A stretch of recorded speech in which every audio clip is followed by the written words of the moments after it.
এত কষ্ট করলাম আর হঠাৎ করে সব কিছু ওলটপালট হয়ে গেল। তো নমস্কার বন্ধুরা, আমি রাখি আর আমার রাকেশ লাইফস্টাইল অ্যান্ড ডেইলি ব্লগে সবাইকে অনেক স্বাগত জানাই।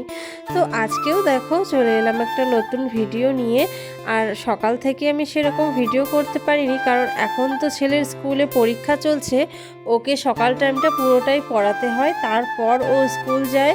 আমি কাজগুলো করি। তো যাই হোক, ওকে পাঠিয়ে দিয়েছি স্কুলে। আর এখন দুপুরবেলা মেয়ে ঘুমিয়ে পড়েছে, আর আমি এদিকে দেখো চলে এসেছি কিছু কাজবাজ সারতে। আর এই কাজগুলো সেরেই কিন্তু আমি স্নানে যাব। তো আজ বেশি একটা জামা কাপড় নেই, কয়েকটা জামা কাপড়ই আছে, ওই কয়টা ধুয়ে দেব, তারপর বাকি কাজগুলো সারবো। আর আগে তো সকালবেলায় রান্না বান্নাটা সেরেই ফেলতাম, আর এখন যেহেতু ছেলের পরীক্ষা, আমি সকালবেলাটা রান্নার ঘরে যেতেই পারি না।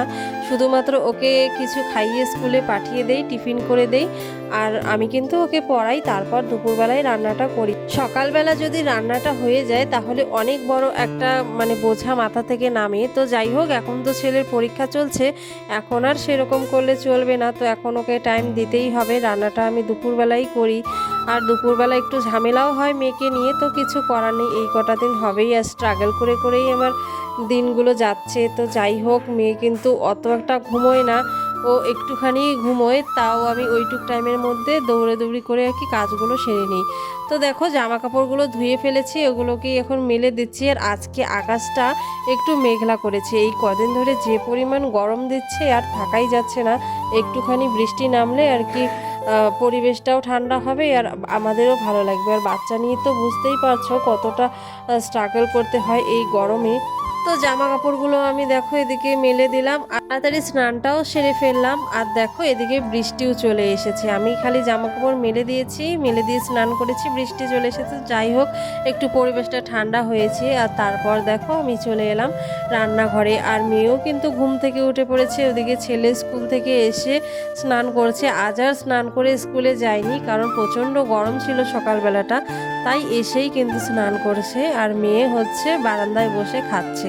তো আমি এই ফাঁকে সবজিটা কেটে নিচ্ছি, কেটে নিয়ে আমি রান্নাটা করব। আর অনেকটা লেট হয়ে গেছে, বাইরে তো বৃষ্টিও পড়ছে। তো যাই হোক, আমি তাড়াতাড়ি রান্নাটা সারবো।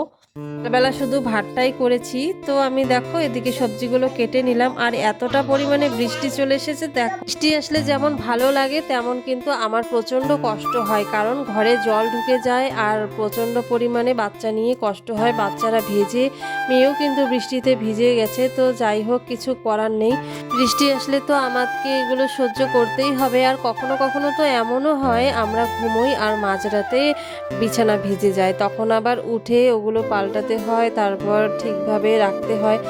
আমি শুধু ভাবছি এই গরম দিনটা আর এই বৃষ্টির দিনটা তাড়াতাড়ি গেলেই বাঁচি, কারণ আমার বর্ষাকাল একদমই ভালো লাগে না। যাই হোক, কথা বলতে বলতে কিন্তু আমি এদিকে রান্নাটাও বসিয়ে দিলাম। আজ আর তেমন কিছু রান্না করব না, গতকালকে চিকেন রান্না করেছিলাম, ওটাই কিছুটা রয়ে গেছে, কারণ আমার একদমই খেতে ইচ্ছে করে না, সাথে বাচ্চারাও খেতে চায় না, তো সেটাই রয়ে গেছে। তাই আজ আর তেমন কিছুই রান্না করব না, কারণ মুখে একদমই রুচি নেই। তো লাউ ঘন্ট, ডাল আর পটল ভাজিই করলাম। আর এদিকে দেখো মেয়ে খেয়ে এরকম অবস্থা করে গেছে। তো যাই হোক, এগুলোকে এখন আমি গুছিয়ে নেব। তো ভিডিওটা কেমন লাগলো অবশ্যই জানিও, আর যারা চ্যানেলে নতুন তারা অবশ্যই চ্যানেলটা সাবস্ক্রাইব করে দিয়ে পাশে থেকো।